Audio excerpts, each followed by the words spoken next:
Hui, it's louisity again, and for this video, I'm going to be reading Cricket Kingdom by Leigh Bardugo.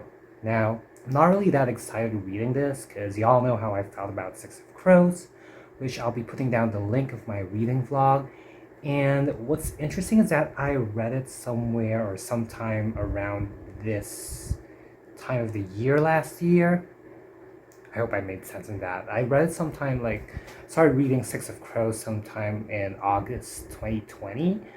And what a coincidence, the fate jars decided that I'll be reading this book in around August. So, well, like I said, I'm not really that excited, but the TBR jar said that I should be reading this book. So, I heard some positive feedback, which is like, but at the same time, I'm hoping that those things that I heard, the feedback that I heard will, live to my expectations, and that, in a sense, it, made me hopeful about the second book.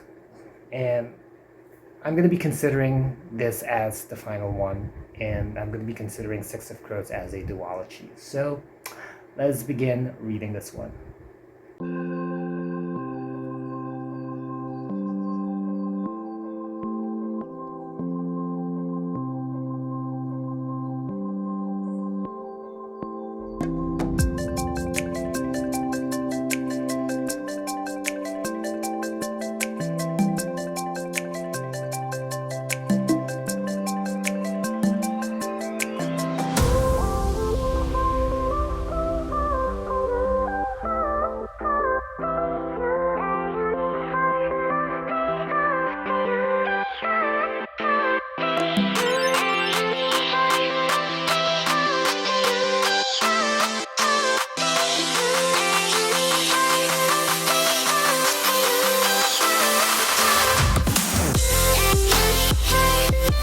So here's a reading update. Now, I have to say that so far, my reading experience is better. Definitely better than when I read Six of Crows. Now, I've read the first part, and so far, there are some things that I have a little bit of concerns of, that Retvenko chapter. I was like, okay, here it goes again.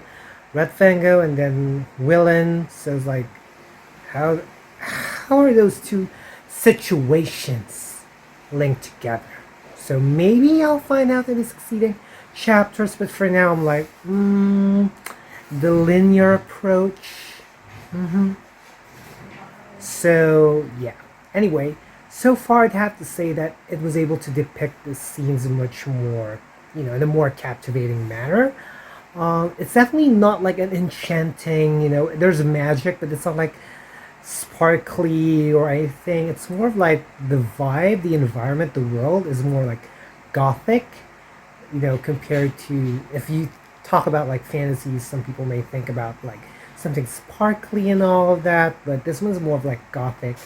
And I have to say that based on my reading experience, the way that they were like dealing with properties and assets, ledgers and all that stuff, I find it more adult. Now, I think that there could be exceptions. There could be teenagers that could be into these accounting, ledger, and assets and all that stuff.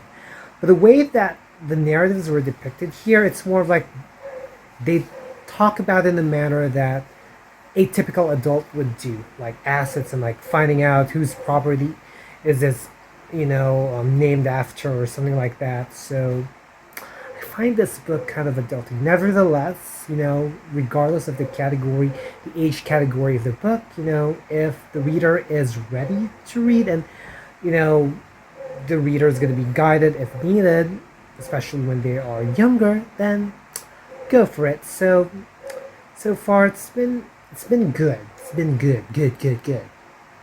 Now I just want to show you that I have a reading buddy behind me.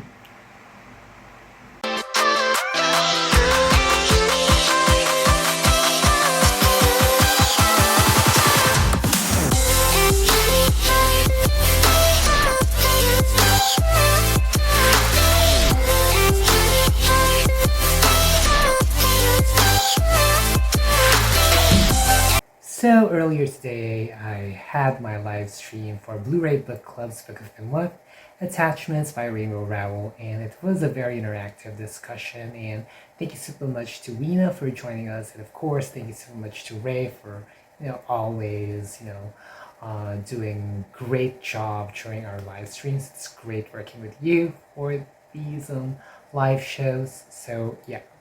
Also, I'm going to be providing you a little bit of a reading update. So I just started the third part of Six of Crows, and so far I can feel the stakes of there was some sort of an exchange between Inej and Willen's mother, Elise, I believe that's her name. Sorry, a bit bad with character names, but anyway, so far the action is getting there. It's like it's brewing up. You can really tell that there's like this sort of a conflict or battle with Willen's dad, and I'm definitely interested of how Willen is going to go pull throughout this. Like, because at the end of the day, it's Willen's father, so we'll see how Willen is going to interact. And I like the way that it was able to depict like the other creatures that that attacked Nina and the rest. So that was really action packed. I have to say that so far my reading experience with Crooked Kingdom is better compared to Six of Crows. So yeah, I'll catch you folks later. Alright, so far Inej has reunited with her troop, and they're figuring out how they're going to seek vengeance against Van Eck. And I'm definitely curious about how Willen is going to go about this.